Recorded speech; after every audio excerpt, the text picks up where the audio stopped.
Fala, investidor, seja muito bem-vindo ao nosso talk show do Siga com Sabedoria. Você sabe que o nosso objetivo aqui é te mostrar que é possível ter mais resultados com seus investimentos aplicando sabedoria e conhecimento. E por isso, a gente traz aqui insights sobre qualidade de vida, saúde, família, espiritualidade, investimentos e o tempo, né, que é o nosso ativo mais valioso. E não é só sobre o dinheiro, é sobre a união e a interseção dessas dimensões em torno de um propósito. E eu tenho certeza que você vai aprender muito nessa jornada de sabedoria de hoje, com o nosso entrevistado, um cara super bacana, que vai nos trazer aqui grandes reflexões. Por isso, fique até o final, já deixa o seu like no nosso vídeo, siga, né, o nosso canal e vem comigo. Siga com sabedoria, siga com saber. Siga com sabedoria, siga com saber.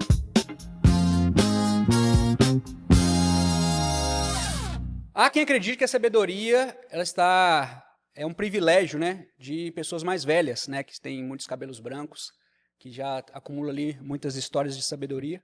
Mas o Siga com Sabedoria de hoje vem para desafiar essa ideia, porque o nosso convidado hoje é um homem jovem, tem poucos cabelos brancos, eu vejo daqui, mas tem uma grande bagagem de vida, de história, eu acho que vai ter muito a nos ensinar hoje.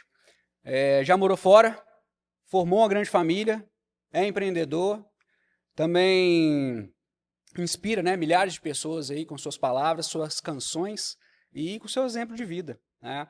O currículo dele é bem extenso, tá, gente? É casado, pai de 7 filhos. Indo pro sétimo. Indo para o 7º filho. Professor, empresário, músico, influenciador e também escritor agora. Estou recebendo aqui André Costa. André, muito obrigado por estar aqui hoje, compartilhando, né, seu tempo aqui conosco. Seja muito bem-vindo ao Siga com Sabedoria. Eu que agradeço, Carlos, né, o convite, a oportunidade de ter esse tempo de mesa, conversar sobre esses assuntos aí caros a todos nós. Também mandando aí um abraço para todo mundo que está nos acompanhando. Espero que fique até o final, que a gente tem muito a falar aqui. Isso, bacana. André, você como professor sabe, né, com muita propriedade, a importância, né, da educação, de transmissão do conhecimento para as pessoas, para a formação do caráter das pessoas. Mas, além de conhecimento, né, eu queria entender qual que é o seu pensamento sobre sabedoria. O que é a sabedoria para você, de fato? Eu gosto muito de uma frase, né, que me marcou quando a gente fala sobre sabedoria, que é a diferença entre conhecimento e sabedoria. A frase famosa, mas ela resume muito bem. É conhecimento você saber que tomate é fruta, mas sabedoria é colocar o tomate na salada. Então, a sabedoria é o que você faz com o conhecimento disponível.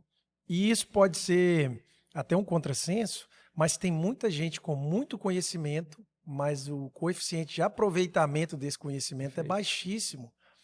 E é por isso que você vê pessoas simples, que conseguem tomar decisões sábias, pessoas talvez que não têm uma formação, um estudo formal, mas têm uma sabedoria que envolve aspectos espirituais, o conhecimento da natureza humana, o conhecimento do tempo das coisas, que conseguem ter boas decisões. E, por outro lado, você tem pessoas que têm um conhecimento específico de uma área, mas, no todo, a vida está completamente bagunçada, desajustada. Então, a sabedoria, no final das contas, é essa capacidade de transformar conhecimento em ações que são favoráveis à vida plena. Perfeito. E aqui a gente precisa fazer uma ressalva. A sabedoria sempre tem que ser definida à luz de um objetivo. A gente fala muito sobre sabedoria de uma forma biônica hoje em dia, né? Seja sábio. Mas como é que você vai ser sábio sem saber para onde você vai? Então, no meu entendimento, é impossível você falar de sabedoria sem Deus, porque ele é o alvo da existência humana. Então, a sabedoria é ações que te aproximam de Deus. Na medida, então, que a gente entende isso, no final das contas, a sabedoria é dada. Nós temos acesso a ela por meio da leitura, por meio das experiências humanas, mas, acima de tudo, por meio da revelação da palavra de Deus, que nos dá sabedoria para tomar decisões acertadas, na medida em que a gente vai se transformando cada vez mais à imagem e semelhança de Deus. Então, a sabedoria também precisa de um norte, porque senão você nem sabe qual decisão que você estaria tomando. A sabedoria ela pode ser adquirida. mas vai depender de quanto você está buscando isso, né? Muitas vezes, eu até uma pergunta que eu deixo para você é o seguinte: você acredita que a sabedoria vem muito mais pela dor, das consequências que a vida te traz, ou pelo amor das oportunidades que você pode ter? A sabedoria, então, são dois aspectos. Vamos pegar lá Provérbios, que é um livro de sabedoria, escrito por um rei, Salomão, ao seu filho. É um ato de amor transmitir sabedoria. A sabedoria acumulada que nós temos disponível é justamente para que a dor não precise ser o seu professor. Justamente. Correto? Então, a sabedoria, você ganha tempo, você ganha segurança, porque outras pessoas já passaram por aquele caminho e viram que não dá certo. Então, a sabedoria, por definição, é um ato de amor. Por exemplo, quando você vê uma escola ou uma faculdade, também você precisa pensar como um ato de amor. Por que que alguém construiria um prédio? Pensa assim, a primeira universidade, né, século XIII, século XII na Europa. Por que que alguém construiria um prédio que demorou décadas para fazer, para colocar ali naquele lugar o conhecimento acumulado por centenas de anos e passar para jovens esse conhecimento? É para que eles não sofram as mesmas dores que os que vieram antes sofreram. Então, nesse sentido, a sabedoria sempre é um ato de amor. Agora, faz uma ressalva. Tem a suposta sabedoria, que é um ato de ressentimento, que são aquelas pessoas que estão magoadas com a vida e passam conhecimento com uma roupagem de sabedoria, mas na verdade é ressentimento. Tipo assim, ó, você não vai conseguir não, se eu já tentei não dá certo. Então, nesse sentido, a sabedoria ela é graciosa. Ela tenta demonstrar os argumentos, ela não tem medo de explicar o porquê. De forma, então, que é claro que a dor ensina. E tem gente que acumulou sabedoria pela dor. Mas receber sabedoria de alguém, como um conhecimento, é o caminho do amor. Perfeito. É por isso que a minha mãe falava muito isso, ó, tem P para tudo. Tem pai, que é o seu primeiro professor, né? Ela fala assim, pai. Depois, se não tiver pai, vai ter professor. Se não tiver professor, vai piorar. Tem pastor. Ela até fala assim, brincando, tem pastor. Mas depois vai piorar. Tem polícia, tem promotor. Então, escolhe o seu P, né? Escolhe a sua hierarquia. Se você não quer aprender pela sabedoria que vem das instâncias que Deus deu na formação, você vai aprender na correção. E é muito mais doloroso, né? Mais E doloroso. desnecessário, né? Desnecessário. Cara, eu sei que você é cristão, deve concordar que o nosso principal mentor é Jesus Cristo, que a Bíblia é nosso manual de fé e conduta para tudo nessa vida, né? Mas existe algum terráqueo, né? Alguém assim que você entende como uma grande inspiração de sabedoria, seja um escritor, um familiar, um amigo, aquele que você fala assim, esse cara é sábio, eu aprendi muito com ele, eu aprendo muito com ele. Tem alguém que é referência para você? Tem sim, eu quero falar sobre isso, só fazer uma ressalva, né? Quando você disse que. Não é uma ressalva, acrescentar. Quando você diz que Jesus é o modelo de sabedoria, de fato é o que a gente aprende nas Escrituras. Ele é a sabedoria encarnada. O Verbo se fez carne, é o conhecimento pleno de Deus feito homem. Então ele não ensina a gente só quando fala. Porque muita gente fala isso, né? Ah, eu quero um mestre, Jesus tem que ser o meu mestre. Deixa eu ouvir as boas palavras dele. Não é só o jeito que ele fala, é como ele vive. Então, para mim, pessoas sábias são pessoas que conseguem demonstrar uma forma de vida.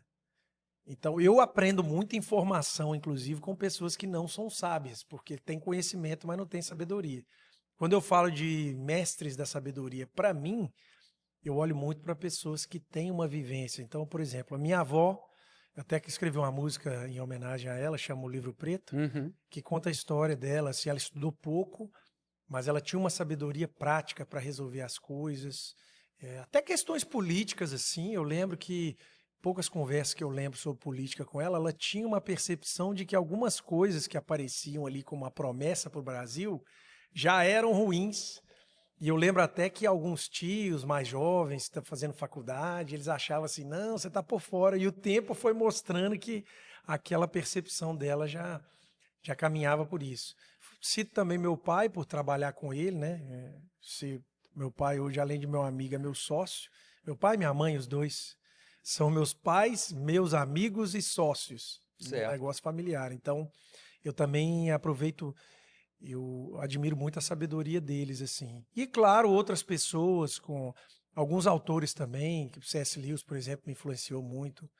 É a maneira que ele lidava com os problemas, explicava.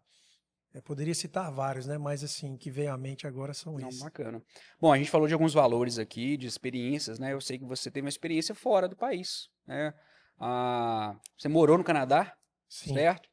Casou lá, voltou pro Brasil, Tive uma filha lá, teve uma filha lá, voltou pro Brasil, não quis seguir o tão famoso sonho americano. Por que que, né, teve essa mudança de rota na sua vida aí? Ou já era um plano? Você pode contar um pouco dessa história pra gente? Sim, na verdade já era um plano. Quando eu fui para o Canadá, eu já tinha decidido que eu voltaria.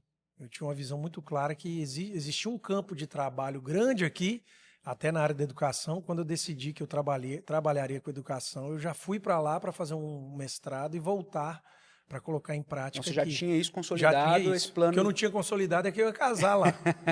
Mas eu tomei o cuidado de falar com ela que eu teria que voltar, que se ela tivesse interesse mesmo em construir uma história comigo, que ela tinha que colocar isso no projeto de vida dela. E, inclusive, isso foi uma sabedoria que eu recebi do meu pai. Meu pai falava muito isso comigo, assim, ó. Toda vez que você for fazer um relacionamento com alguém, um negócio, qualquer que seja, dê todas as notícias ruins no começo. Perfeito. Porque depois que você se envolve, seja para negociação, seja um relacionamento amoroso, é muito mais difícil de lidar com os custos de saber aquela informação. Então, isso foi fundamental para o meu relacionamento ter dado certo, porque em momento nenhum eu sei que ela paga um preço muito alto, né, por ter trocado o Canadá pelo Brasil, embora tem muita coisa aqui boa no nosso país, mas é o lugar que ela nasceu, até um custo emocional. Mas ela nunca teve a oportunidade de falar para mim assim, você que me colocou nessa enrascada, né? Porque foi uma escolha voluntária. E eu dei para ela Colocou as condições para coloquei ela. as condições para ela tomar uma decisão livre. É porque muitas vezes você seduz, e estou falando só de relacionamento, de negócio também, você seduz o outro e lá na frente tem um porém. E que é um problema ético, na verdade. Justamente. Primeiro você mostra as flores, né? Exatamente. E aí esquece ali que elas vão murchar, né? E para a gente isso foi assim determinante. Então, o sonho americano nunca me encantou. Eu não sei no futuro, né? Porque a minha esposa tem família lá, ela tem uma conexão com a terra. Pode ser que seja até algo no futuro em que eu passe um tempo lá ou que eu tenha aposentadoria lá ao lado dela, não sei, mas hoje o nosso plano é aqui no Brasil. Então, bacana. Eu tenho certeza que não é um convencimento só dela, né? Tem que convencer a família, o sogro, a sogra, que eu tô levando sua filha. É verdade, É. foi. E, na verdade, ela foi alertada nesse sentido pelos pais, né? Eles também falaram, Isso é bom. você tem que... Só que aí, o que acontece? A mãe dela é a inglesa e casou com um pai que era canadense. Então, ela também deixou o país para morar com o marido. Então... É um exemplo dentro de casa, fica mais fácil. Deus estava preparando esse terreno aí para mim. Muito bom. A gente vive em momentos de muitos ruídos, né? O tempo muda constante, a evolução traz muitas questões. O que você considera hoje como uma condição importante para manter sua sensibilidade centrada ali, seja nos seus princípios, nos seus valores, né? Seja na presença de Deus, que é uma coisa que é perceptível na sua vida? O que te motiva e o que você faz para, né, conseguir essa constância? Olha, o que eu fui aprendendo ao longo do tempo é que tudo que você valoriza tem que estar no tempo e no espaço. Então não adianta eu falar assim, a minha fé é importante, ou a minha família é importante, ou o meu negócio é importante, se eu não crio uma ancoragem dessa importância na rotina da minha vida. Então, o que me mantém firme nos propósitos é colocar dentro da minha agenda momentos que indicam para mim que, de fato, isso é importante. Então, por exemplo, um momento devocional em família, um momento que eu tenho uma prática espiritual em família, a participação na minha comunidade de fé, a maneira que eu encontro com as pessoas que estão nos projetos que eu estou, demonstram que eu levo isso a sério. Então, É uma disciplina que a gente vai aprendendo a construir ao longo do tempo, uma disciplina que nos leva a viver uma dependência, e não uma dependência aqui no sentido da espiritualidade mesmo. Uhum. E o que me mantém no propósito está muito conectado a isso. Sempre trazer a dimensão espiritual para aquilo que eu estou fazendo, né? Lembrar que as minhas decisões não são simplesmente as decisões que vão me beneficiar agora. E eu acho que investimento também é um pouco disso, né? Com Todo certeza. investimento é um... Se você perde a noção do transcendental, muitas vezes você vai entrar em negócios ruins e deixa de ganhar. O imediatismo, nesse sentido, ele é muito perigoso. Eu vejo o pessoal... Outro dia eu vi uma imagem do cara falando que fazia day trade, né? Uhum. E o cara falou assim, não, day trade é muito bom, dá para você fazer a sua vida. Aí tem a foto de um velho assim de 85 anos e tá lá, Eduardo, 35 anos. Essa é boa, já vi também. É. E assim, nada contra o day trade, né? Você, na verdade, você poderia fazer esse tipo de investimento. Mas o que eu estou querendo comunicar, assim, o imediatismo, ele cobra um custo existencial muito alto. Você Isso. tem que saber o que você quer. E aí, às vezes, a ganância pode te levar para um lado que vai cobrar o custo alguma hora.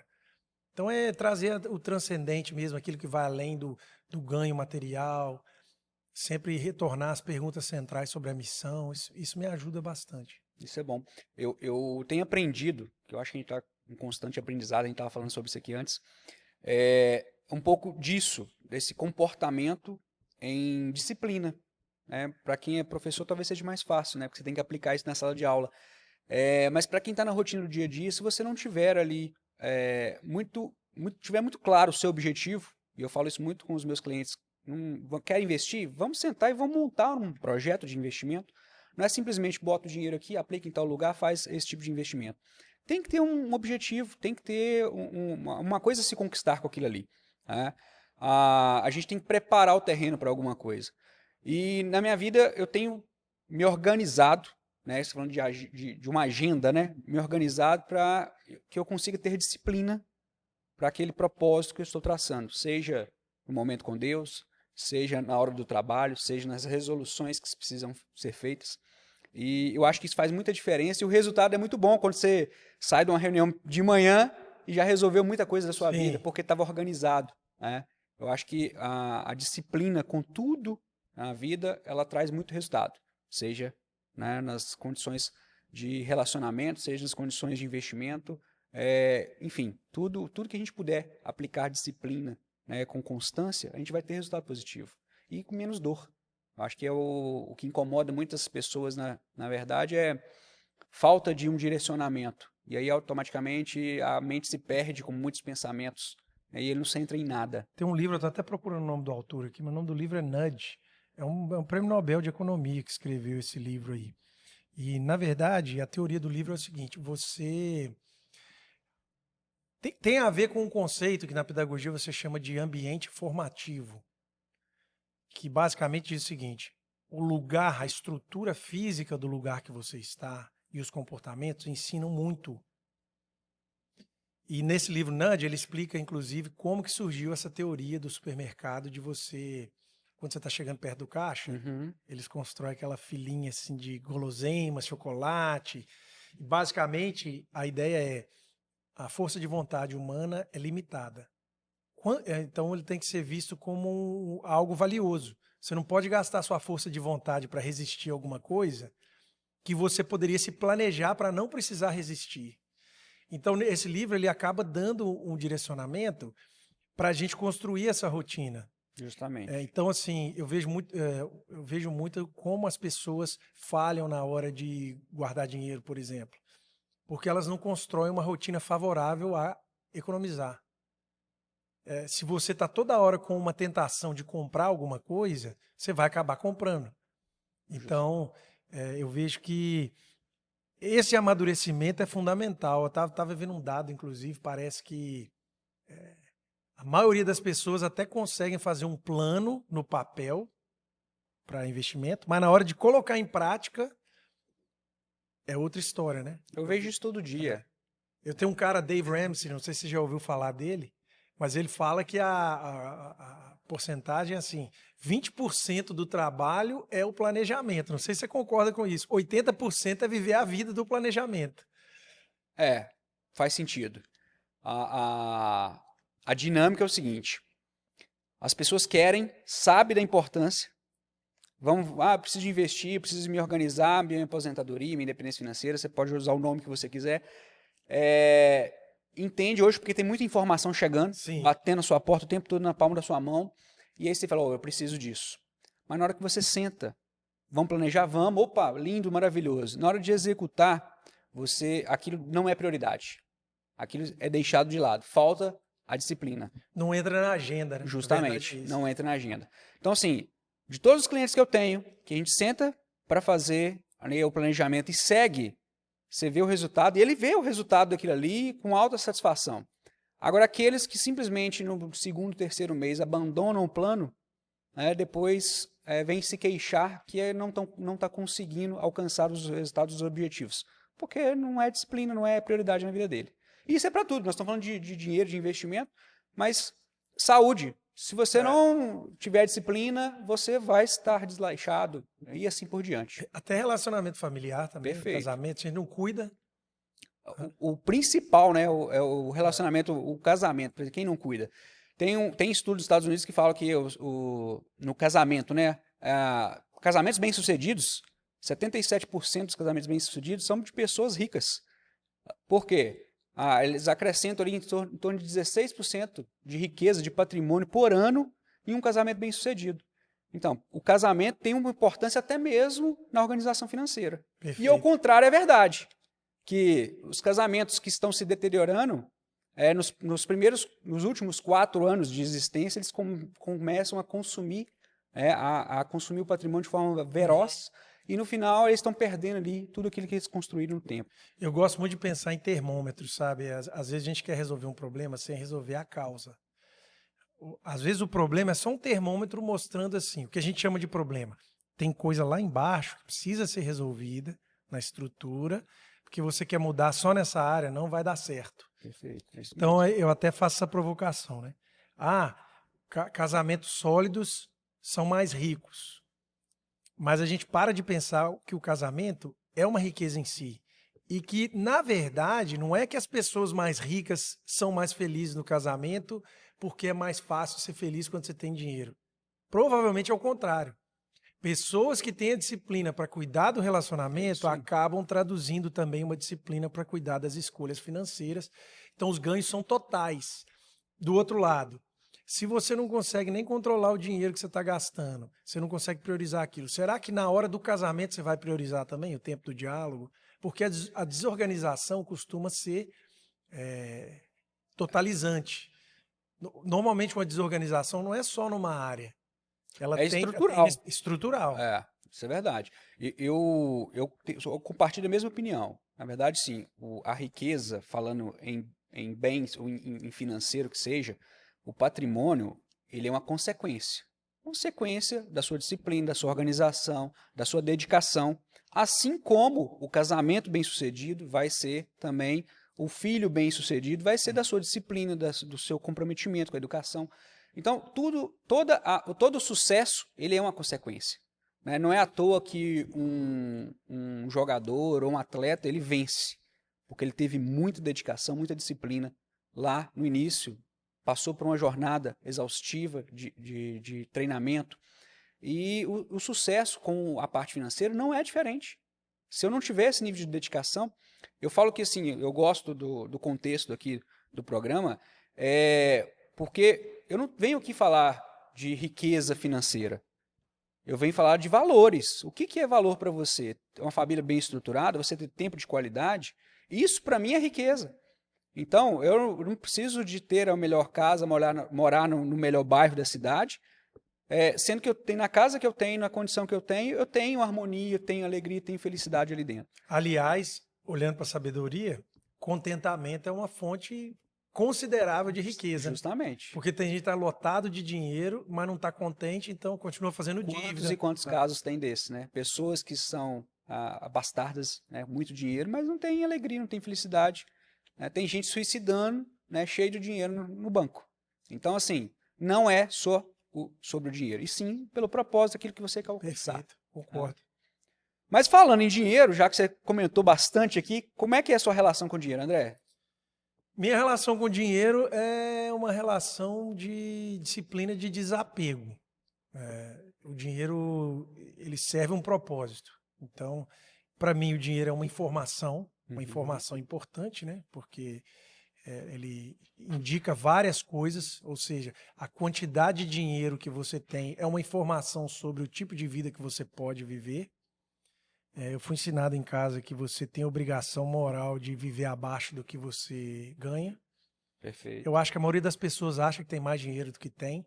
Quando você vai fazer uma projeção assim, quanto dinheiro você tem hoje? Menos do que eu acho que eu tenho, porque eu tenho que ter fundo de reserva, eu tenho que entender que algumas coisas vão sair do controle.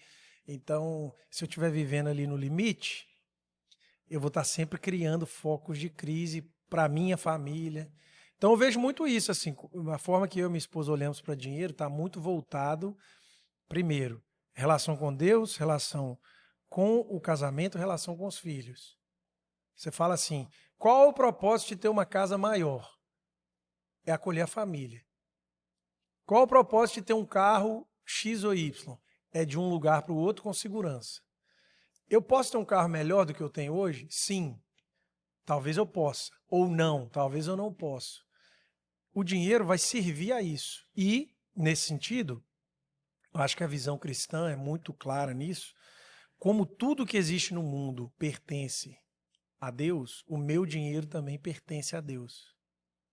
Então, na nossa visão, todo o nosso dinheiro ele está sendo confiado a nós, a minha família, a minha esposa, e nós devemos usufruir desse dinheiro pensando em praticar por meio dele disciplinas cristãs, que é saber desfrutar as coisas que Deus nos dá, mas com moderação e contentamento, saber ser generoso com o que a gente tem, saber ser previdente, mas também, ao mesmo tempo, não permitir que isso vire uma idolatria. Eu acho que existe muito hoje isso, principalmente na educação de filhos, não sei se você concorda. Eu acho que às vezes a gente tem uma geração de pais que querem pavimentar a segurança econômica de 2, 3 gerações para frente. Eu já conversei com pais que estão bem financeiramente, mas estão preocupados ainda, o que vai ser do meu filho. E eu acho que isso é uma perversão, porque Deus deu aos nossos filhos também a capacidade, competência, eles vão ser produtivos se forem bem criados. A nossa responsabilidade é Exatamente. isso aí. E isso também é um investimento. Com certeza. Dar sabedoria, dar disciplina dentro de casa é um investimento. Que é até mais crucial do que a questão financeira. Do que o dinheiro em si. Então, por exemplo, lá na nossa casa, inclusive tem um capítulo do nosso livro de casamento, que a gente está lançando agora, que é Ainda Somos Nós, encontrando a plenitude do casamento após os filhos. Tem um capítulo sobre finanças. E nesse capítulo a gente explica isso claramente, assim, ó, muitas vezes são os pais que são caros e não os filhos, porque querem dar para os filhos coisas que não precisariam ter. E muitas vezes assim, o pai está pensando tanto na segurança material que esquece de pensar na oportunidade de formação. Então isso para a gente é outra coisa também. Se eu tenho condição, ótimo.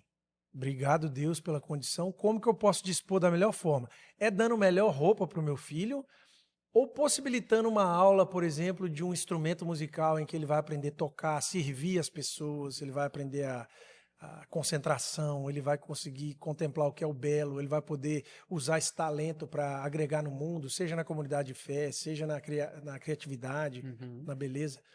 Então também tem esse aspecto, né?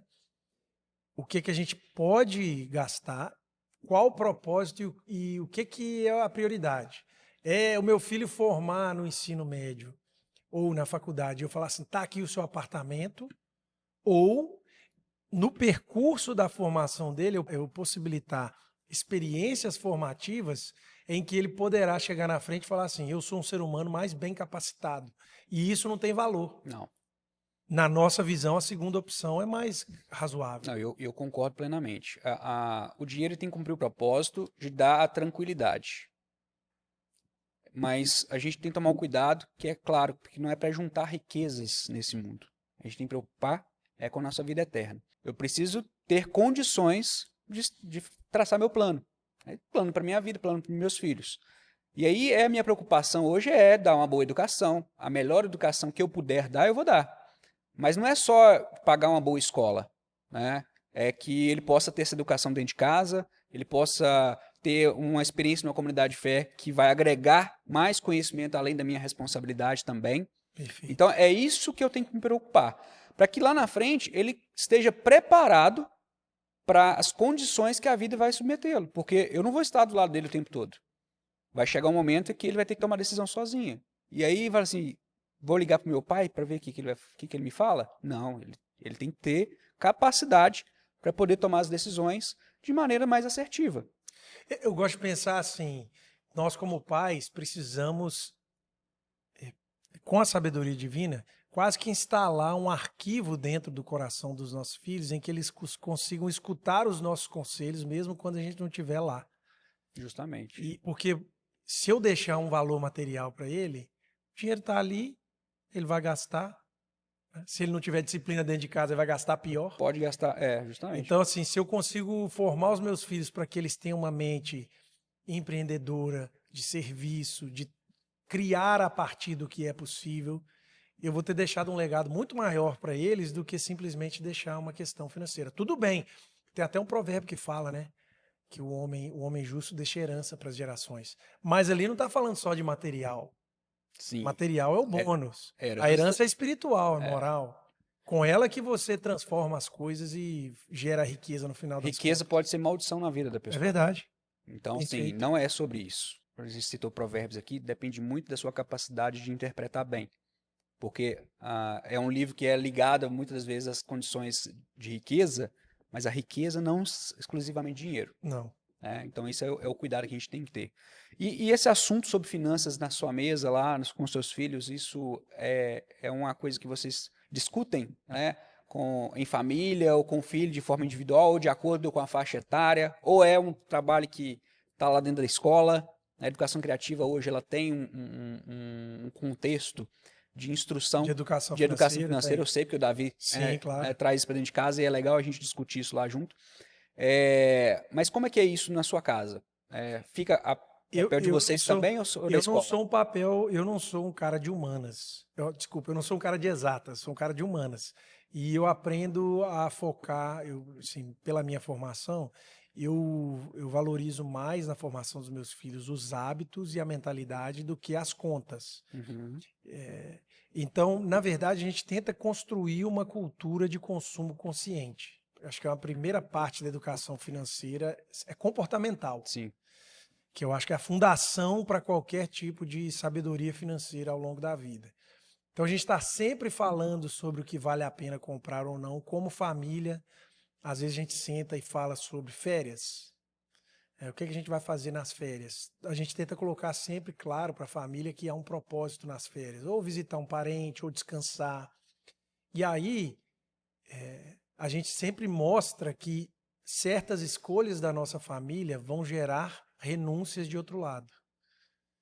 Então, a fundação é essa. Agora, as conversas vão acontecendo, né? Eu lembro um episódio muito curioso que a gente estava lá num parque, aí o meu filho, número 3, tá com 8 anos, e viu um pai lá. Um pai brincando Deve ser com um carrinho. curioso essa classificação de filhos dentro de casa. Ele tava brincando com um carrinho de controle remoto. Sabe aqueles carrinhos de competição que tem um Sim. volantinho assim para dirigir coisa? Eu até brinquei com o pai lá, você comprou pro seu filho, né? Ele ficou rindo lá, e o filho brincando no parquinho e ele com o carrinho. Meu filho ficou tão encantado com aquele carrinho e falou assim: pai, eu preciso desse carrinho, eu tenho que comprar esse carrinho. Eu falei: filho, nós já não estamos com recurso aqui na viagem para comprar esse carrinho, não tem como. Ele falou assim: mas e se eu trabalhar? Quanto tempo demora para eu ganhar um carrinho? Aí a gente comecei a falar para ele. E ali ele começou a fazer cálculo, começou a ver a dor que seria comprar um carrinho daquele.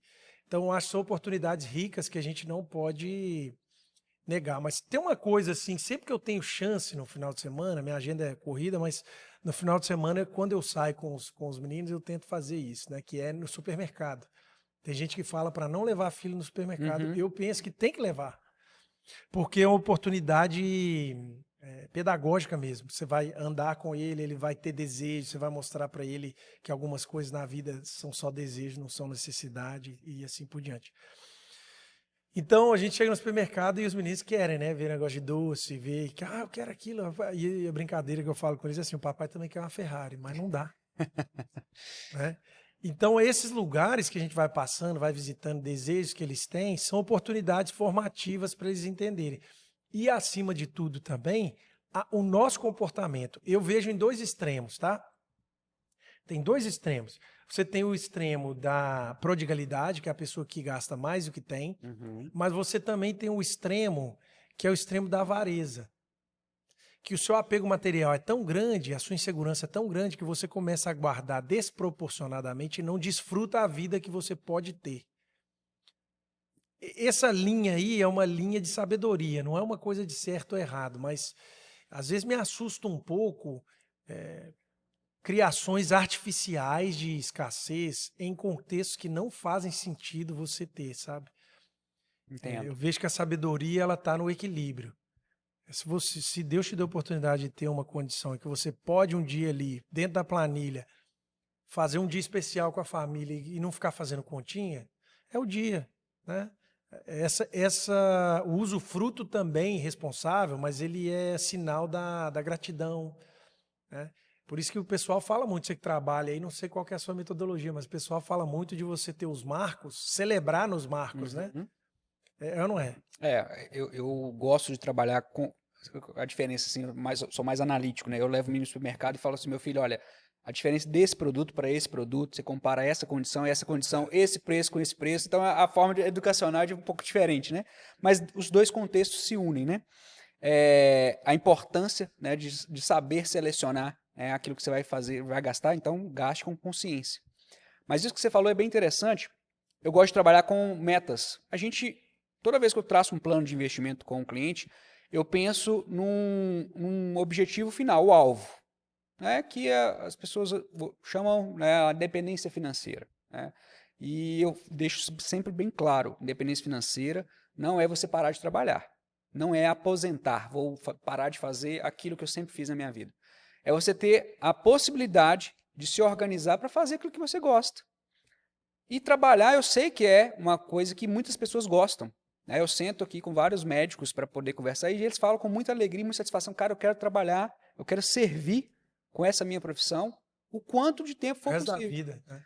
Mas não dá para o cara fazer plantão aos 80 anos, um plantão de madrugada. Então ele não pode ser dependente disso para viver. Perfeito. Tá?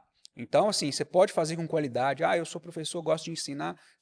Eu tenho um tio que gosta muito, já está aposentado, mas gosta de fazer um concurso, quer estar na sala de aula. É o prazer dele. E eu entendo e respeito. Mas a qualidade de vida é que vai fazer a diferença para ele estar preparado para isso. Então, voltando ao plano, quando eu traço um objetivo e um plano com o cliente, eu deixo bem claro que a gente vai cumprir metas. A gente vai cumprir metas. E cada vez que a gente atingir essas metas, nós vamos fazer aqui um marco, seja para você de lembrança, você precisa entender que você alcançou aquele objetivo, o primeiro de muitos até o alvo. Eu acho que isso faz toda a diferença.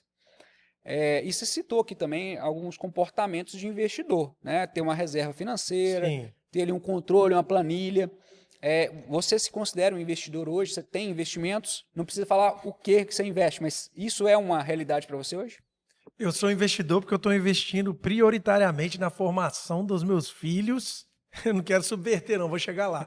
Mas eu tô investindo na formação dos meus filhos para a formação humana deles e salvação das almas deles. Meu investimento principal hoje é isso. Eu já tive muita crise, assim, eu não estou conseguindo guardar o tanto que eu gostaria, mas eu entendo que na curva que eu tenho hoje, cuidar dos meus filhos é o maior investimento que eu posso fazer. Então eu tento fazer isso de maneira responsável, tento garantir o meu fundo de reserva, né, que é assim, a questão de austeridade mesmo, de saber que a vida pode ter algum percalço na vida, e eu tô me emprestando para mim mesmo, né? Essa que é a ideia do fundo de reserva. Sim. Aliás, isso mudou muito a minha cabeça assim há uns 10 anos atrás, quando eu escutei uma aula de investimento em que o cara falou assim: não existe investimento antes do fundo de reserva. E assim, hoje eu me considero investidor porque eu tenho um fundo de reserva adequado para a minha realidade. Para minha realidade. E na verdade também, assim, Eu já me aventurei no mercado financeiro, assim, quando era É mais mesmo? novo, com poucos valores, mas situações que aconteceram, né, Vai no me meu dizer que estava percurso. fazendo day trade. Fiz day trade. Fiz day trade. Fez? Fiz day trade, fiquei encantado, Quem nunca fez, ganhei, né? perdi. Mas foi uma escola boa para mim, porque assim, eu vi também meu coração, a ganância, eu vi o que que isso geraria para mim. Então, eu acho que o primeiro contato que um jovem tem com a Bolsa de Valores, por exemplo, é um contato de enriquecimento rápido, né? Você fala assim, eu vou ficar rico rápido. E aos poucos você vai percebendo que o investimento não pode, eu não posso colocar o investimento, não é que eu não posso, mas se eu tenho um trabalho que não é só investir, eu não posso achar que eu vou ter renda, como eu tenho do trabalho, com o investimento. O investimento é para segurança, longo prazo. Então, isso tudo foi mudando, a ponto de hoje eu não ter aquele desespero de ficar. Por exemplo, eu tenho ações, mas eu não fico ali toda hora. Ah, como é que tá? Porque eu tenho um planejamento hoje médio para longo prazo. Eu estou olhando já para um posicionamento, para preço médio, ou custo médio, né? E nesse sentido, então, isso trouxe muita paz para mim. Hoje eu olho assim, o que eu imaginava que eu teria guardado com 20 anos de idade, quando eu tinha 20 anos de idade, eu imaginei que com 40 eu teria mais dinheiro guardado. Eu Uhum. não tenho. Mas eu tenho uma paz que eu nunca imaginei que eu teria e tenho um investimento na família que para mim é o que vale de fato, né? Perfeito. Então, assim, hoje eu tenho uma organização financeira, eu tenho uma estrutura, eu não sou muito o cara do micro, né? Eu não sou o cara ali da planilha de ficar. A gente tem os marcos, as metas muito claras, assim, gerais, e a gente tem conseguido manter. E dentro desse sentido, a gente tem uma meta também de investimento, né? Uma porcentagem a gente vai fazendo ali uma reserva. E também não é aquele investimento que eu estou pensando assim, tem que melhorar em 5 meses, tem que dar tanto, que aí eu vou poder comprar. Ali não é para isso. Uhum. Está pensando em longo prazo. Então, acho que o maior ganho de curva de aprendizagem que eu tive nos últimos 10 anos foi olhar para o mercado financeiro e para os investimentos não como algo que vai me enriquecer. É assim, hoje eu já tenho uma visão seguinte, se eu quero enriquecer, eu tenho que produzir mais. Não é, Cara, não é o lá, que aí eu fico com paz, né? Tipo, eu pego a habilidade que eu tenho, eu consigo abrir uma outra frente de investimento, de trabalho, eu consigo empreender, aí eu vou ter um retorno, beleza, ali eu gerei riqueza, com a habilidade que Deus me deu, com a sim. vocação que Deus me deu. O investimento eu já olho de uma forma mais tranquila hoje. Aproveitar essa fala sua, porque assim, uma das grandes ilusões das pessoas é achar que vou começar a investir para ser rico, para ficar rico. E outros querem ser rico mais rápido, então vou fazer soluções que me tragam retorno mais rápido. E aí, uma das condições, na minha mentoria lá, que eu faço com algumas pessoas, com alguns alunos, eu trago essa seguinte condição. Cara, vamos fazer uma análise então da sua situação financeira primeiro, né? A gente chega ali num contexto de conclusões e trabalha um planejamento de investimento pensando no longo prazo. É que eu acho que o investimento ele tem que produzir a qualidade, a tranquilidade, que é o que a gente almeja quando eu chegar o meu momento que agora estou cansado, eu preciso diminuir meu ritmo e eu vou olhar para minha reserva e falar assim, opa, eu não preciso me preocupar, entre aspas, com isso, né? Porque isso aqui vai me ajudar no meu sustento. Então esse tem que ser o objetivo final. Não é enriquecer para eu poder usufruir e comprar muitos bens, né? Então, pelo menos é o meu jeito de pensar, né? Eu sempre busco o contexto da tranquilidade. Sim. E uma das coisas que eu mostro lá na mentoria é o seguinte, cara, quer entregar mais resultado, por exemplo, você é um CLT, você trabalha, é difícil você tirar ali 10%, 15%, além de tudo que você tem de custo para poder investir, né? Para você preparar essa sua reserva. Mas quais são as habilidades que você tem? Porque se eu colocar hoje 200 mil reais aplicado a 1% nessa taxa de juros que a gente tem em renda fixa, coisa, né, que seria mais tranquila, menos arriscada no Brasil, eu conseguiria talvez os 2 mil reais.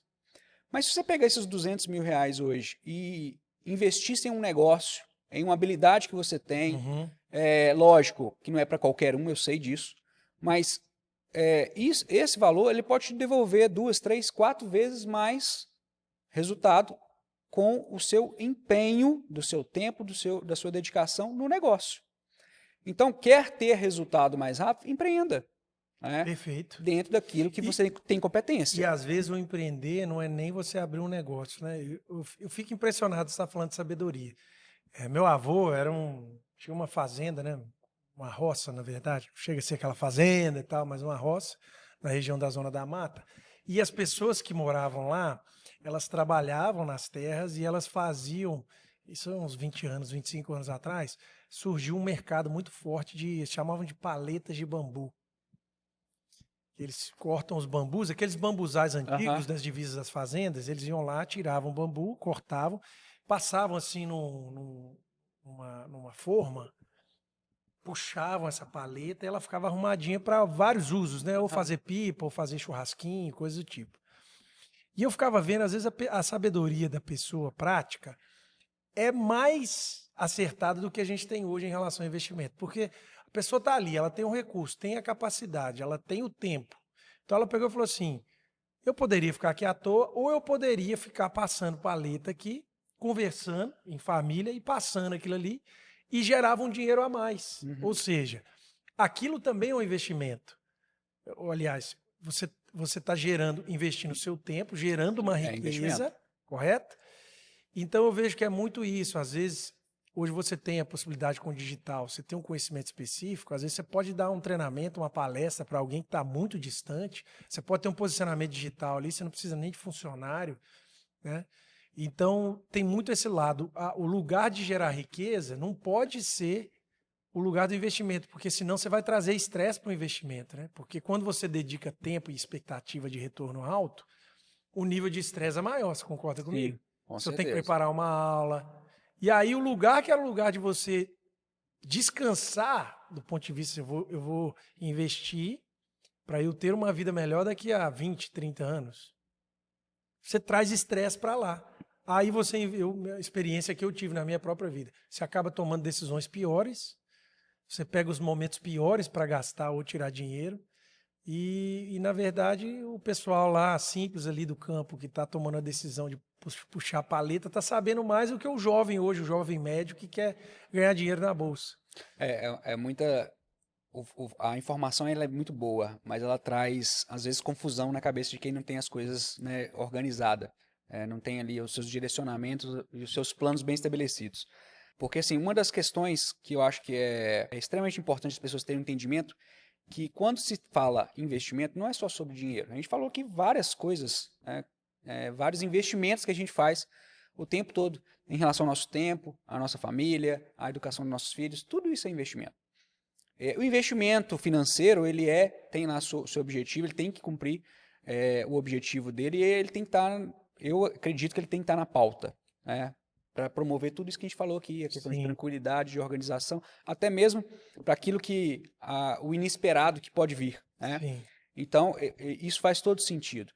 Mas as habilidades de investimento são infinitas. Então, as pessoas podem empreender o seu tempo para produzir riqueza, e isso é investimento. Então, isso essa certeza, essa tranquilidade de que não só investimento eu falar que é pegar o dinheiro e aplicar em algum lugar, investimento é muito mais além do que isso.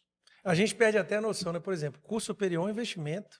Sim, a educação é investimento. Educação é investimento. Ler um livro, pegar um livro lá da sua área, você parar para ler, aquilo vai te dar um retorno, né? Quantas vezes você vai num treinamento, uma capacitação, você está lá um dia inteiro, aí vem uma ideia. Já pagou com folga o que você fez lá, o tempo que você gastou, né? Então, É aquela riqueza, né, que você adquire, né, só de você se dispor no tempo, concentrar naquela atividade, perfeito. né, porque é nessa hora que você cresce, você se desenvolve, você aprende, né? A gente está falando de sabedoria, né? A hora que a sabedoria ela é entregue, né? Você só precisa organizar isso na sua mente para você aplicar. Saber, é a história do tomate, né? Saber onde aplicar o conhecimento. Perfeito. E aqui eu faço até essa ressalva, porque eu acho que o mineiro, nós somos aqui de Minas Gerais, nós somos um povo muito desconfiado, né? Eles falam até que teve uma bolsa de valores ali em Belo Horizonte que fechou. Tinha ali um mercado financeiro ali que não foi para. E a piada do pessoal do Rio, de São Paulo, eu já vi algumas palestras sobre isso, é o seguinte: o mineiro é tão desconfiado que o cara botava a ação lá e falava assim: por que ele está vendendo? Deve ser ruim. E o outro olha e fala assim: eu quero comprar a sua ação. Ele falou assim, por que ele está querendo comprar? Deve ser boa. Aí ninguém vendia para ninguém. Né? A gente é muito desconfiado. Mas, na verdade, assim, a gente perde a noção do tamanho do investimento que é você ter um profissional de qualidade para te ajudar em qualquer área. O mineiro ele é meio ressabiado, às vezes ele fala assim, não vou não, porque não vai valer a pena, não vou seguir com... Então você pensa assim, ó, um arquiteto numa obra. Eu já vi gente economizando com arquiteto e se arrependendo amargamente porque gastou mais dinheiro, tomou decisão pior. Né? E aí, por exemplo, eu sou empresário, não preciso de orientação. Precisa, pode fazer e no final você vai ver que vai valer a pena. E nessa questão de investimento, como todo mundo está virando expert, a pessoa pensa assim, não, eu dou conta, eu vou fazer, não preciso, eu vou perder dinheiro do meu investimento. Mas a verdade é que você já está investindo uma parte crucial e com um retorno muito maior quando você tem um mentor ou uma pessoa que conhece do seu lado, né? Então, assim, faz toda a diferença. Faz toda a diferença. Toda a diferença. O caminho ele pode ser muito mais fácil, né? Se tiver alguém já capinando ali para direcionar. Né? E aí, falando nisso, você tem hoje, você vi que você tem experiência no mercado, já conhece, teve outras experiências, mas você tem um especialista nessa parte junto contigo? Ou é só você e sua esposa que fazem essa parte de gestão dos investimentos? No começo eu achava que eu era inteligente demais, é o que eu estava te falando, e que eu dava conta, que ninguém precisava me ensinar. Mas acontece que essa é a falta de sabedoria. Onde que eu vou produzir riqueza? Naquilo que eu já sei. Uhum. Então, por que eu vou gastar um tempo absurdo para pegar, para ler, para fazer, às vezes, pior do que alguém que se dedica a isso? Eu tive a felicidade de ter na minha turma do ensino médio uma pessoa que acabou vivendo de consultoria de investimentos, então eu tenho um relacionamento muito longo, de confiança com esse amigo mesmo, um amigo de longa data, e aos poucos, assim, ele acabou sendo um referencial para mim na maneira de conduzir os investimentos e hoje eu até sou cliente, sabe? Bacana. Mas, assim, do ponto de vista de conselho mesmo, encurte a sua vida, pega a sabedoria com quem tem. Inclusive, eu acho que essa questão da ganância é crucial. A quantidade de golpe que a gente tem hoje é porque o coração do homem é ganancioso. Demais. Tem tanta promessa assim de enriquecimento rápido com investimento e... É a principal ilusão que existe em enriquecimento rápido. A não ser que você tenha um lapso de uma herança, para quem pratica loteria, que também não quer dizer que vai ser próspero, né? Tirando esse aspecto, não existe enriquecimento rápido. Existe um processo. Um seguidor colocou uma postagem minha lá e falou assim, tá falando sobre criptomoeda. Aí ele falou assim, quanto que eu preciso hoje para começar a investir em criptomoeda? Pergunta, né? Aquelas perguntas básicas, né? Eu quero começar amanhã. Aí eu respondi para ela, você precisa ter, para começar em cripto, ter uma boa reserva de emergência, um plano de investimento, você precisa de ter a disciplina, né, e capacidade de aporte e uma carteira que tenha criptomoeda. Pronto. Aí você vai conseguir. Aí a pessoa simplesmente fala assim, não, então eu não quero. Eu quero só a criptomoeda, que é o que dá, o pessoal fala que dá o resultado. Então ela não quer se preparar, ela não quer estar ali pronta por todas as etapas para ela se resguardar, para que ela não sofra. Claro. Né? E as pessoas querem sempre o caminho mais fácil. E às vezes o caminho mais fácil é o caminho do abismo. Que inevitavelmente o próximo passo que você vai dar é uma furada. Então, para quem quer, já deixa o recado, né? Para quem quer enriquecer rápido, não é o caminho selecionar um tipo de investimento e começar. Não é assim. Você precisa de ter uma preparação. Para tudo na vida a gente prepara. Né? Educação, a gente nasce totalmente dependente de tudo. A gente precisa se desenvolver, crescer, né? Ter pessoas para nos ensinar. Então, é nesse contexto que o investimento vai acontecer também. Então, precisa ter esse cuidado. André, queria falar um pouquinho aqui sobre essa veia artística, né? E, além da veia artística, a gente está falando aqui sobre influenciar pessoas. Eu sei que você é um influenciador com muitos seguidores, tem um trabalho de divulgação que é focado ali muito no relacionamento, casamento, a família, né? Eu acompanho seu trabalho, entendo que isso está muito ligado ao propósito, né, daquilo que Deus, né, tem entregado para a sua vida. Mas como é que é hoje isso para você? Sim? Você consegue, né, dentro da sua jornada de muitas coisas a fazer, você consegue dar um espaço de dedicação para a rede social, para o trabalho da mídia social que você tem hoje? Então, na verdade, começou muito na pandemia, né? Eu escrevi alguns textos sobre família, nem achava que seria uma área que eu daria contribuição, embora eu goste muito de falar sobre isso. Uhum. E aí os textos começaram a viralizar e eu vi que tinha uma carência, uma necessidade. Eu faço um bloqueio da minha agenda em alguns momentos para eu conseguir dar atenção para isso. Não é a minha fonte de renda principal, embora tenha algum retorno, mas por isso mesmo, hoje eu não consigo dedicar e produzir nas redes sociais o que eu gostaria.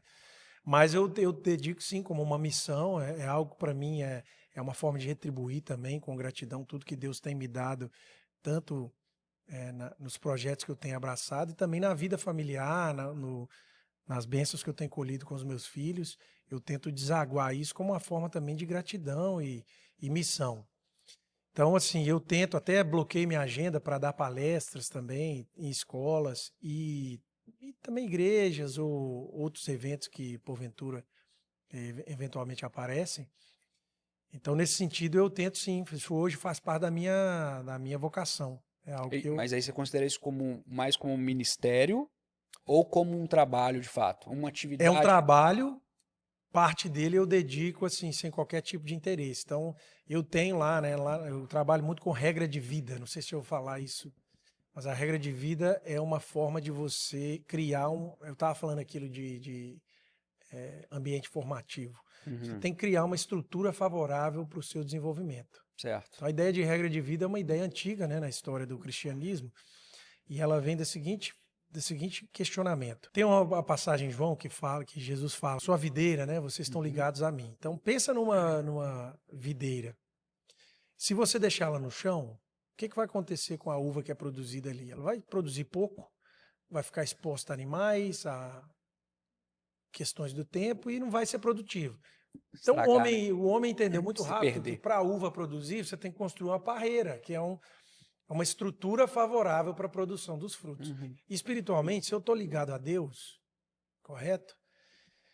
Eu preciso construir uma estrutura favorável para que Deus produza em mim os frutos que Ele deseja criar. Não é para eu fazer, é para Deus produzir o fruto. No final, é Ele que produz.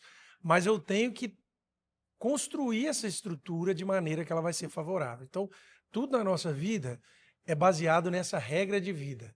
Então, na minha regra de vida, a estrutura que eu trato, a minha presença digital, é muito assim, ó.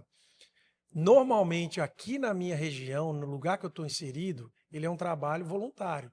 Se Uhum. coube na minha agenda e tem uma demanda concreta no tempo e no espaço que Deus me colocou, que é a região que a gente está, eu vou feliz para servir.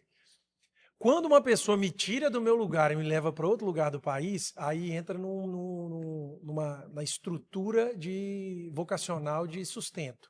Então, por exemplo, se eu tiver que É fazer trabalho. é trabalho. Uhum. Tudo é trabalho, entendeu? No Uhum. final das contas, tudo é trabalho, mas é um trabalho remunerado. Sim. Então, se eu tenho que sair do lugar que eu estou, vou deixar minha família por 1 ou 2 dias para dar uma palestra, para fazer um treinamento, uma oficina com famílias, então já entra dentro da minha política, entra num lado que tem contraprestação. Dispêndio, O né? custo é esse, você tem que fazer isso, porque isso também é bom para minha casa, né? Porque também eu não fico falando sim para tudo. Eu tenho uma expectativa daquilo que eu entendo do valor agregado do que eu entrego. Se cabe dentro de um evento ou não, aí a decisão é de cada evento, né? Sim. E isso é bom demais, isso é liberdade, porque você já criou as condições, o sim ou não já está dado. Se faz sentido para quem vai te levar, ótimo. Se não faz, Deus abençoe, segue a vida. É. Então é mais nesse sentido, né? E no digital também a gente tem algumas iniciativas que trazem algum retorno. Tem algum infoproduto? Sim, mais voltado à família, tem coisas novas vindo também, mas tudo dentro dessa linha aqui do que eu tenho dito. E agora o último investimento que a gente fez foi dedicar esse tempo juntos, né, eu e minha esposa, para colocar em livro essa sabedoria que Deus tem nos dado também. E é uma dor muito grande, que é o cuidado do casamento após os filhos, né? Que existem alguns fatores que aparecem como desafios. A gente apresenta tudo lá no livro, inclusive essa crise pós-filhos é algo amplamente documentado, é bem comum, né? Assim, as crises do casamento acontecerem após os filhos, porque muitas crises de tarefas acontecem Uhum. depois. A sobrecarga, né? Exatamente, principalmente para a mulher, né? É. Então, assim, E como é que foi essa construção? Foi a quatro mãos mesmo? Vocês sentaram, você e sua esposa, na é por verdade, o que que capítulos? aconteceu? Como é A que foi essa... editora Vida é uma editora muito grande aqui no país, né? E Uhum. ela fez um convite para a gente escrever um livro numa coleção que seria sobre casais que têm filhos. Ah, sim. E aí eles pediram para a gente fazer um livro focado no casamento, que é o tema que a gente trata mais, né, nas redes sociais. E Uhum. a gente dá curso também, fala em muitos lugares.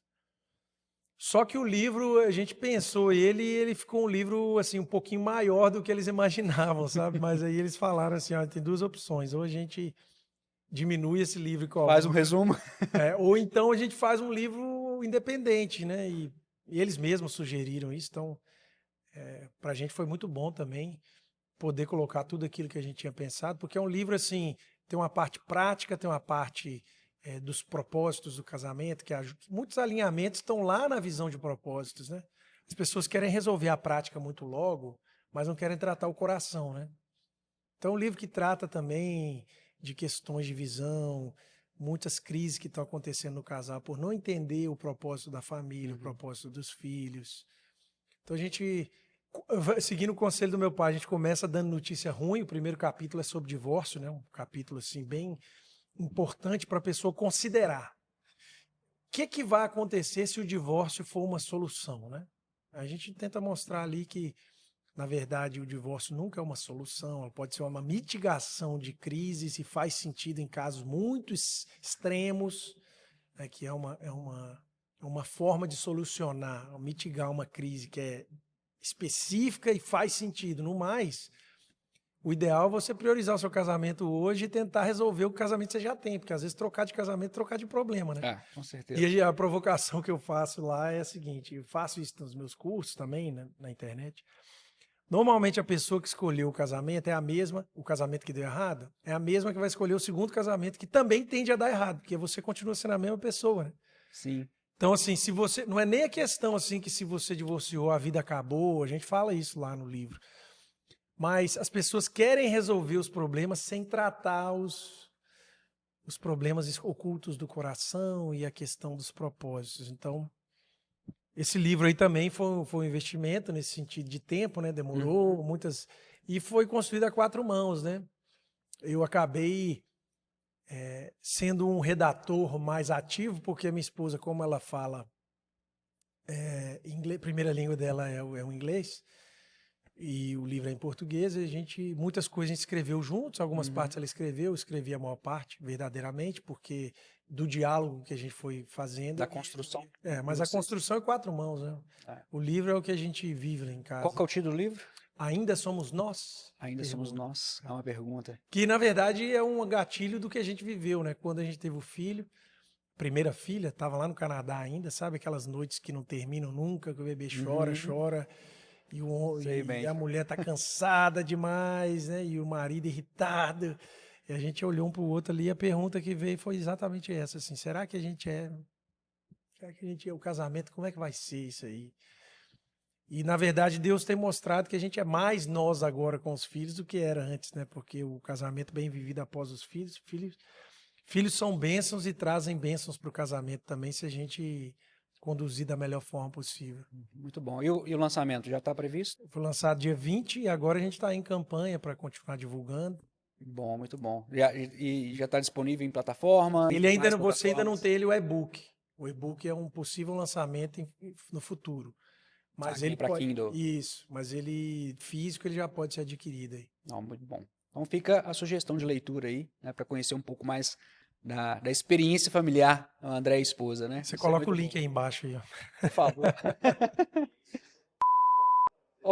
Produção, link aqui para o livro aí. E para deixar claro, né? Assim, eu falo isso para as pessoas. Nós somos um casal jovem, a gente tem 12 anos de casado, temos muitos filhos, as pessoas atribuem isso uma certa autoridade, assim, mas para nós a autoridade para falar sobre um tema desse, tem tantos casais que têm mais sabedoria até do que a gente sobre isso, mas a nossa autoridade é de viver as dores do casamento. Não é porque a gente é o casamento perfeito, inclusive a gente compartilha lá a parte das nossas dores, as dores que a gente poderia ter evitado se a gente tivesse ouvido a sabedoria. Então a gente também está compartilhando um caminho de sabedoria para que novos casais não precisam, não tenham que passar por essas dores e possam colocar em É prática. mais um canal para as pessoas aprenderem com oportunidade de não cair no mesmo erro. Exatamente.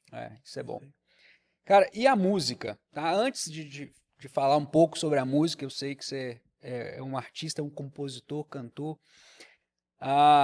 Eu comentei com você que a minha experiência em conhecê-lo, né, foi através da música, né? A gente, se eu não me engano, o ano era esse, 2006. Estava em faculdade, você também estava em faculdade. E eu visitando a igreja aqui, o pastor te chamou, né, falando que você estava visitando a igreja ali naquele momento, de férias, e te convidou para tocar, né, fazer a sua música ali, né? E aí foi a primeira vez que eu te ouvi. E aí você trouxe algumas palavras que foram importantes para mim naquele momento ali, porque eu estava vivendo um momento complicado da vida, né? Já tive uma experiência com Deus antes disso, saí para estudar, né? Me desviei, tive ali um contexto não muito agradável no momento da faculdade em relação à espiritualidade. E você ali de forma, com postura e com palavras, né? Me trouxe uma plenitude, assim, cara, o jovem como eu pode sim ter ali uma presença contínua com Deus. E isso marcou, tá? Assim, foi enriquecedor para mim. Eu acho que você contribuiu muito nas decisões que eu tomei dali para frente, tá? Recordo que eu me emocionei, chorei, daquele momento ali, de todo esse trauma, esse sentimento que eu tive naquele momento ali, com essas questões. Como ele consegue? Se ele consegue, por que eu não posso, né? Então, Não é para que mim, história foi que você está bom. contando aí, você mexe com a gente, porque a gente é o intangível, né? Quando você serve, e na verdade eu creio muito nisso, né? Tudo que a gente faz enquanto instrumento de Deus, eu acho que um dia a gente vai chegar na presença de Deus lá no céu e ele vai mostrar, olha aqui o tanto de coisas que eu fiz quando você estava servindo, né? E isso para mim é uma antessala do céu, porque eu tenho certeza que se eu não ouvisse aqui agora, eu ouviria lá na presença dele, né? Assim, de poder ter sido um canal de bênção na sua vida Com naquele certeza. momento. Mas eu tenho para mim, escutei isso de um pastor chama Timothy Keller, ele até faleceu ano passado.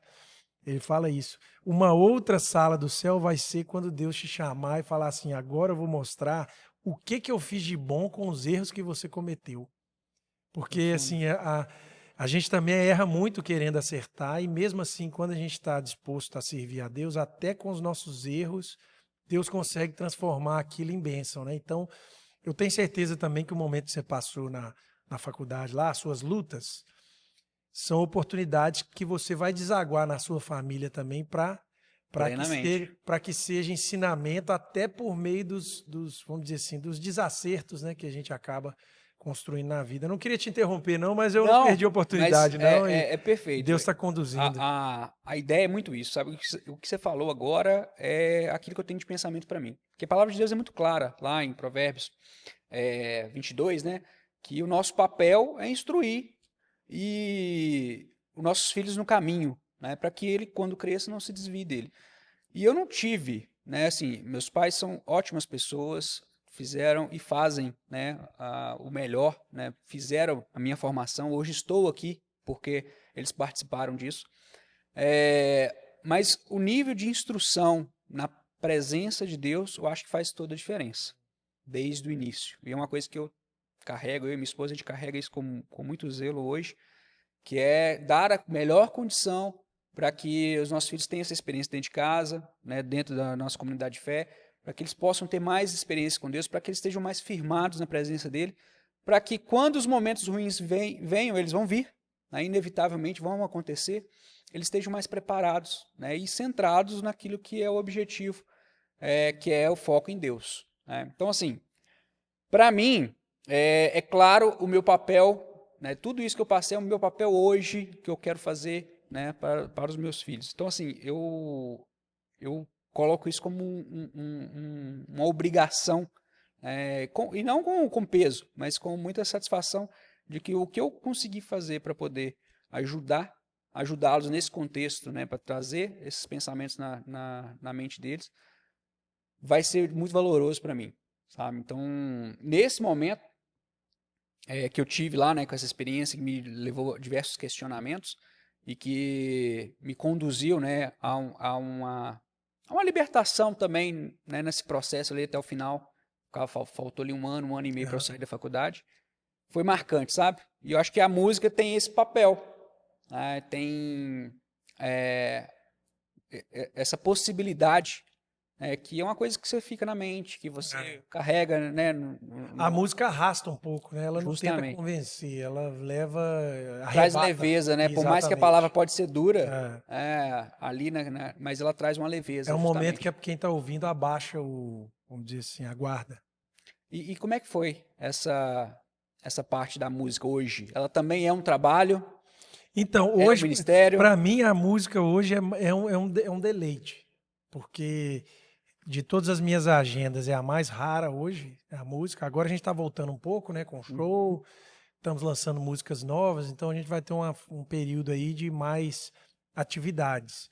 Mas é um reencontro para mim, porque quem está na minha banda são amigos de infância, que também já estão com suas famílias, com os filhos, então que têm seus trabalhos principais também.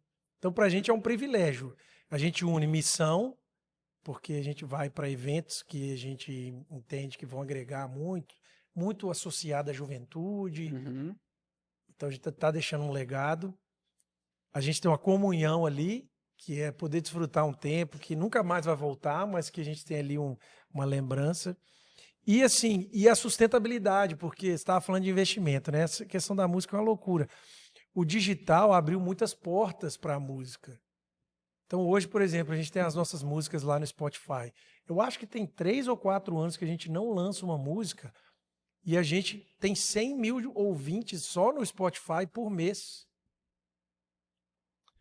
Então pensa comigo, hoje a gente tem uma renda recorrente porque foi gerado um esforço criativo lá atrás, tem uma renda recorrente do digital que nos permite produzir músicas novas e avançar sem precisar ficar tirando dinheiro do bolso.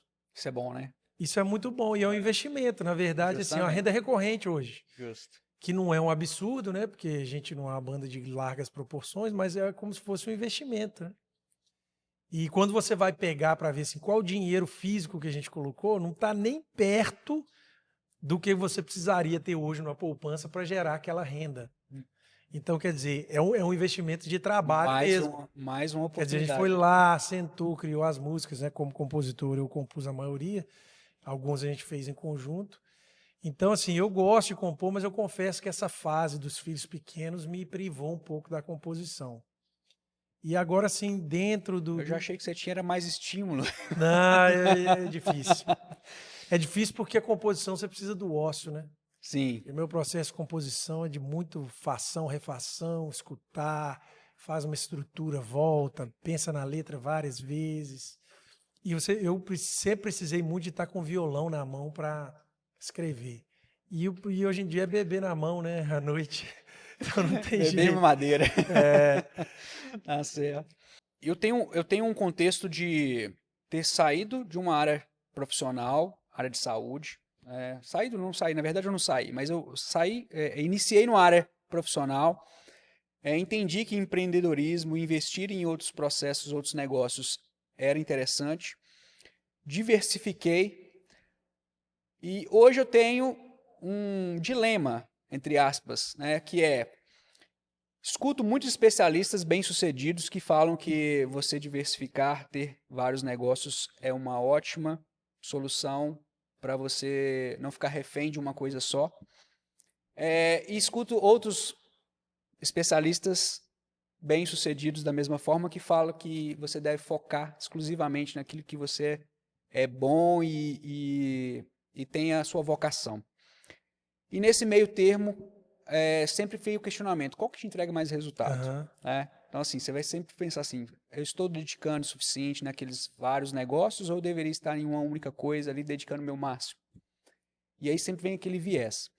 E aí eu posso te colocar na minha mesma situação, porque eu estou falando de um professor, empreendedor, né, familiar, um músico, né, um influenciador, que tem ali suas várias formas e mecanismos de influenciar. Para você, é difícil de ter um entendimento se fazer uma coisa só é melhor ou ter aquilo, as várias possibilidades também pode ser um cenário favorável para você. Aí falando no contexto geral, assim, de Sim, vida e sim. de como investimentos. Eu vejo que você tocou no assunto aí que é um drama meu também, é curioso. Eu lembro que eu estava na faculdade ainda e tinha muitas cartas na mesa, né, para fazer. Por exemplo, música, eu já era compositor na faculdade. Detalhe, você formou em Direito. e já exerceu direito alguma vez? Eu fiz um estágio com a Defensoria Pública Criminal e já vi assim que não seria uma vocação para mim. Então eu não cheguei a exercer o direito, embora a formação tenha me ajudado muito em várias Com áreas. Né? certeza. Mas eu lembro que eu tinha cartas na mesa, assim, inclusive a música, né? Um ponto ótimo de música para uma pessoa é quando ela está solteira, jovem, que ela pode, por exemplo, ir para uma grande capital, estar junto da banda ali, para poder até viajar, ter acessibilidade, capilaridade. Hoje é um fator limitante para mim a questão da música, porque como alguém que mora no interior do estado de Minas Gerais... Em Minas Gerais é pequenininho, né? E a acessibilidade do Brasil do ponto de vista de voos é difícil, né? Se você está em São Paulo, por exemplo, você está em qualquer lugar do Brasil, há um voo de qualquer lugar do Brasil. Aqui em Minas, as conexões são mais difíceis. Para eu estar num evento, eu perco mais tempo. E a gente ainda não tem um tamanho que justifique, né, uma fretagem, alguma coisa do tipo. Então, às vezes eu fico pensando, se eu tivesse aos 20 anos dedicado só à música, minha vida seria diferente? Seria. Talvez não tinha a família que eu tenho hoje, eu não teria a possibilidade de trabalhar com educação como eu tenho hoje. Então, veja, a minha vida sempre foi aquela parábola dos talentos, pensando do ponto de vista de possibilidades. Deus me deu habilidades que eu preciso ser mordomo delas. E aí eu preciso da sabedoria para eu não deixar o meu coração me levar num lugar que vai me destruir. E isso para mim é muito claro. Sempre quando eu quis ser alguma coisa que não estava dentro da minha natureza e das possibilidades que Deus me dá, não foi bom. Então eu vejo que é o equilíbrio entre o que eu posso fazer e o que eu devo fazer. Aquilo que eu sou chamado a fazer. Por exemplo, eu não vejo que... hoje eu não ganho muito dinheiro com música, verdade. Música para mim é sustentabilidade. Se eu consigo caminhar sem tirar dinheiro do bolso, sem onerar minha família, minha casa, tá ótimo. Então, fica como a missão, hobby. A missão eu faço com tranquilidade, né? Mas também, será que eu estou sendo... se eu parasse de mexer com música, eu poderia fazer mais de alguma coisa que me daria mais dinheiro. Mas será que é essa que é a humanidade que Deus tem para mim? Será que o que Ele me deu para servir as pessoas com a música... Por exemplo, eu vou em lugares... Você está contando uma história aí, já teve lugar que uma pessoa pegou e falou assim, cara, minha vida com Deus foi acertada com essa música aqui que você fez. Qual que é o valor disso, cara? E eu contei aqui outro dia uma história de um cara que eu fiquei amigo dele, que ele falou assim, cara, eu me abria mais um filho porque eu comecei a te seguir na rede social. Eu entendo o que você fala, eu entendo que você não tá lá para todo mundo sair tendo filho igual doido, eu entendo, eu já falei. Mas, cara, você abriu um lugar no meu coração que eu falei assim, dá para ter mais um e esse filho é uma benção. Qual que é o preço disso? Verdade. Entendeu? Então, assim, é claro que eu não vou me dedicar de forma a ser irresponsável com o sustento da minha casa. Mas, para mim, a medida é essa, da sabedoria. Eu tenho uma possibilidade de servir a comunidade, servir as pessoas, servir a Deus acima de tudo. Às vezes, não é porque eu não vou ter o resultado financeiro que eu teria em outras áreas que significa que eu não posso me dedicar ali. Agora, eu sempre tive para mim uma coisa muito clara. Sonhos, é igual a questão do investimento lá do day trade que a gente estava falando, né? Você não pode esperar muito dinheiro de um lugar que é risco. Sim. Você não pode arriscar com o que é garantido. Não posso arriscar todas as fichas. Se eu arrisco, por exemplo, tempo e espaço, minha vida, vou estudar alguma coisa, estou fazendo faculdade. É um risco grande que eu estou tomando, você concorda comigo? Com certeza. Mas também eu estou no V0, então o risco vale a pena. Eu falo assim, a medida, o risco, ele é necessário. Exato. Ele vai te promover mais conhecimento, mais força, mais resiliência. Se você tiver tudo de mão beijada, o primeiro tropeço que vier, a primeira pedrinha que tiver, o tombo vai ser grande. Exato. Então, eu acho que assim, o risco ele tem que ser comedido. Você tem que ser. Eu sou muito analítico nesse ponto.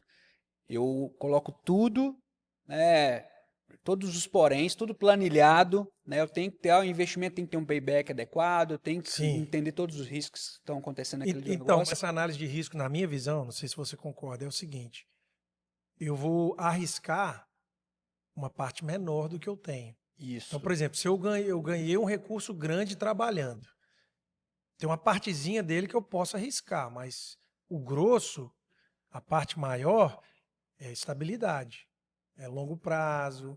Da mesma forma, por exemplo, vou dar o exemplo aqui da música. Nós arriscamos de ter gravado um CD na época. Custou horas de trabalho, custou investimento no estúdio, custou algumas coisas. Só que foi muito pouco em relação ao potencial. Ou seja, se desse tudo errado, se ninguém gostasse da nossa música, se a gente não estivesse tocando e ninguém gostasse, tudo bem, a vida não foi um prejuízo para mim, para minha família, foi um prejuízo calculado. E foi um aprendizado. E foi um aprendizado, que também é um tipo de retorno. É um investimento. Perfeito. Então, assim, eu penso dessa mesma forma. Por mais que eu tenha uma visão de empreendedorismo, eu não vou investir em algo que vai consumir, por exemplo, todo o meu patrimônio, ou a maior parte dele. O risco é muito grande. Então, uma coisa, eu posso fazer uma coisa bem comedida, pensada, bem estruturada, com uma parcela que está dedicada para isso. Né? Aquela caixinha do investimento. Uhum. Eu sei que vai ter diversas situações que as pessoas às vezes não têm, é tudo ou nada. Né? Já tentei várias vezes, então tem vários casos, várias situações. O ideal é que a gente não esteja nessa condição. Né? Por isso que eu falo que tudo é um processo. Então, esteja preparado, esteja reservado, para depois você dar os outros passos. Né? É uma caminhada. Né? Então, assim, eu não vou alcançar o topo de um pico, né, se eu não estiver lá com minha mochilinha lá no início do pé do morro. Mas aí eu queria acrescentar uma coisa, que é o seguinte, que é o risco do lar.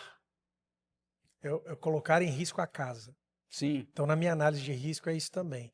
Eu poderia gastar mais 10 horas por semana entrando num projeto novo, que posso até ganhar mais dinheiro e tal. Poderia, mas eu estou arriscando o quê? Formação dos meus filhos, meu casamento. Então não vale a pena, que é o que vale mais. Eu acho que esse é um gargalo que as pessoas não calculam quando elas pensam em aumentar a renda, aumentar recurso.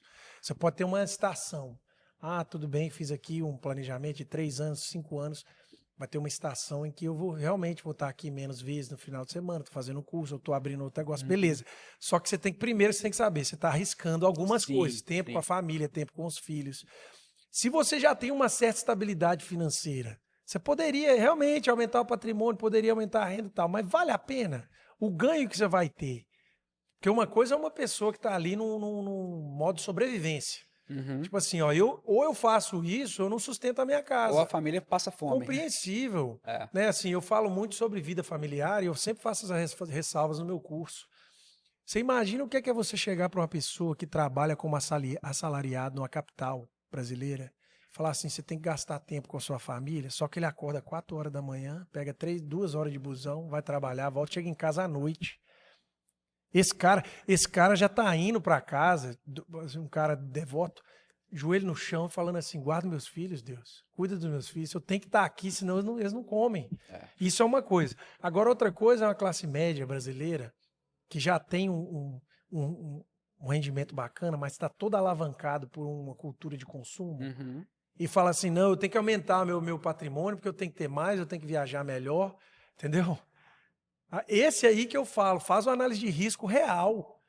Você está numa curva de formação do seu lar, dos seus filhos, com um momento delicado para cuidar do seu casamento, pelas demandas, sobrecarga que o filho traz. Aí eu vou pegar um projeto, abraçar, e não faço essa análise de risco, e depois o casamento acaba, os filhos estão completamente desconectados do pai, e eles vão falar assim, mas o que eu fiz de errado? Mas você arriscou tudo. Não valia a pena. Você até ficou rico, mas não valeu a pena. Por isso que a gente tem que ter a consciência daquilo que é o bem mais precioso para você, Exato. tá? Porque essa vida é passageira. Então como eu falo, eu quero dar conforto, eu quero ter conforto, mas eu quero ter qualidade de vida. Eu quero viver, né? Se Deus permitir, que viver para eu poder, né, desfrutar das coisas que a gente do nosso trabalho, né? E ver os filhos crescer, por que não ter netos, né? Igual um entrevistado que veio aqui falou assim, não, agora eu estou pensando em ser avô. Olha aí. Então assim, pô, é um plano bacana. Eu não estou pensando nisso ainda, mas pô, Eu já vi que muita gente satisfação que começou deve a cuidar ser. da saúde porque quer ser avô, Pois é. viver mais tempo. Então, se a gente não se cuidar fisicamente, financeiramente, esse tempo não vai chegar, entendeu? E aí não vai valer a pena nada tudo que já passou. Acho que é muito isso. André, caminhando um pouco pro final aqui, a gente poderia bater papo aqui Muito tempo. muito tempo, muito bom. Eu queria, cara, entender assim, qual que é o legado de fato que você quer deixar para essa jornada de vida que você está construindo, seja para sua família, seja para as pessoas que te acompanham. O que é um legado que você quer deixar registrado na marca de André Costa? Eu acho assim, em cada área da sua vida você acaba deixando um legado, né? No geral, eu quero ser lembrado como alguém que foi fiel a Deus e priorizou minha casa. Eu já vi muita história assim de... Tem um exercício que todo mundo pode fazer, quem tiver aí pode fazer. Eu aprendi com um professor de filosofia, que é o exercício seguinte: imagina que você faleceu e é o seu enterro. E você tem que escrever ali, né? O que as pessoas falam de mim? O que eu vou ser lembrado pelo quê? Basicamente, a sua pergunta é essa. Uhum. E eu já vi muitas vezes essa situação, né? Uma pessoa sendo enterrada que era vista como alguém de respeito, seja no trabalho, até mesmo numa igreja, mas que a casa, os filhos estão falando mal, a esposa está falando mal. E eu queria ser lembrado pelos mais próximos, como alguém que vivia dentro de casa o que falava lá fora. E o que eu falo fora é isso, que eu quero ser lembrado como um servo de Deus. Assim, se estiver lá no meu epitáfio, serviu a Deus com fidelidade, eu estou feliz. E as tentações são muito grandes, né? Porque toda hora alguma coisa quer tirar do lugar, seja a ganância, seja a pressa, seja o orgulho. Então, esse assim, é o que eu gostaria de ser lembrado. Mas dentro desse, vamos falar assim, dessa figura final, eu quero deixar um legado para a próxima geração, que a transformação do mundo vem dentro de casa primeiro. Você priorizar o casamento, cuidar bem dos filhos, é a maior coisa que você pode fazer para revolucionar um país. Eu quero deixar um legado que no trabalho a gente pode resgatar uma relação familiar, ou seja, uma relação de dignidade, de parceria.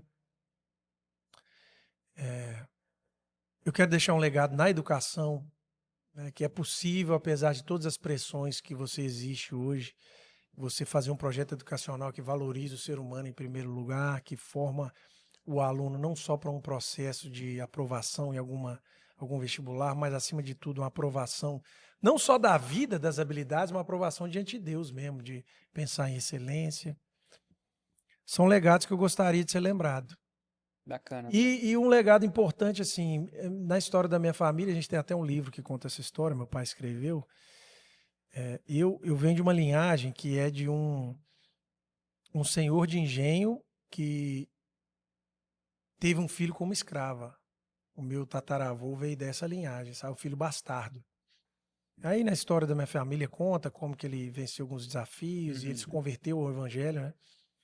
E hoje meus filhos já são a 6ª geração de uma fé viva que vem passando de geração em geração. Eu queria que esse legado pudesse ser contado por muitas e muitas gerações, e o meu desejo é que um dia, assim como hoje mais de 200 pessoas se unem da nossa família, dessa linhagem do tataravô, para relembrar, né, como ele foi fiel, tomou decisões e priorizou a casa, e priorizou o caminho do céu.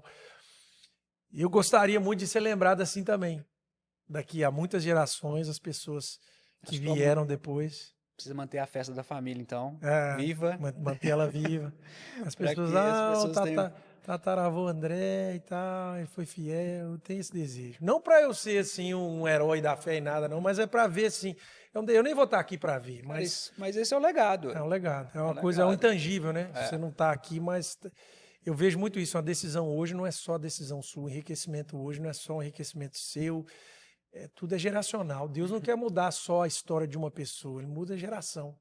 Eu tenho muito isso para mim, sabe? Meu tataravô, quando ele tomou a decisão de... Ele tinha um alambique, ele fazia cachaça. Ele converteu o evangelho e fechou o alambique no outro dia. Correndo o risco de perder dinheiro, mudou a fazenda para cana-de-açúcar, ficou viúvo aos 40 e poucos, não casou mais porque queria criar os filhos no caminho do Senhor e entendia o risco que era ter uma nova esposa e ter outros filhos e a questão cultural ali do arranjo familiar. Ele ficou celibato pro resto da vida. Uhum. Então, assim, eu tenho muito isso para mim, né? Priorizar o casamento é priorizar uma geração, priorizar a maneira que a gente gasta os recursos é priorizar uma questão geracional, tem isso. Tenho certeza que mais coisas devem estar por vir aí, porque, como eu disse, é um cara jovem, né? Tem muito a construir ainda, muito a entregar. André, obrigado, tá, mais uma vez, pela sua disponibilidade aí, por compartilhar a sua história. A produção separou uma lembrança para você aqui. Olha só. Eu sei que você gosta. Fiquei feliz. Olha que legal. Eu gosto Café muito de café. de qualidade. Muito bom. Canequinha estilo educação criativa, não pode deixar. Muito bom, claro. Combinou bem. Combinou bem. E eu tenho certeza que o trabalho que você fez até aqui, ele é inspirador, né? Eu também tive o deleite de ser agraciado pela sua obra, né? Aquilo que Deus colocou na sua vida. E que muitas pessoas ainda vão ter essa oportunidade, né? Seja através do seu trabalho na rede social, do seu trabalho na escola, da sua música, né? A música de vocês, do Canto Verbo. E, né? Fico muito feliz. Agradecer a nossa audiência aí que ficou até aqui, né? Para poder aproveitar esse momento de sabedoria aqui transbordado pelo André. Se você gostou de fato e acha que outras pessoas podem ser beneficiadas com esse bate-papo aqui, com essa sabedoria transbordada nessa mesa, compartilhe esse vídeo, faça com que a palavra, né, e a sabedoria chegue a outras pessoas também, né, para que todos possam crescer e desenvolver nesse contexto. André, para terminar, tem aqui uma pergunta-desafio, né, assim, em uma frase, o que é viver com sabedoria para você? Pergunta difícil, hein? E é uma frase só. Uma frase. Viver com sabedoria.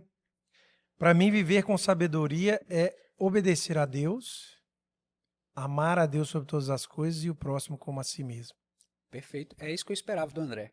André, muito obrigado. Prazer mais uma vez. Eu agradeço, Carlos. E você, siga com sabedoria. Siga com sabedoria, siga com saber. Siga com sabedoria, siga com saber.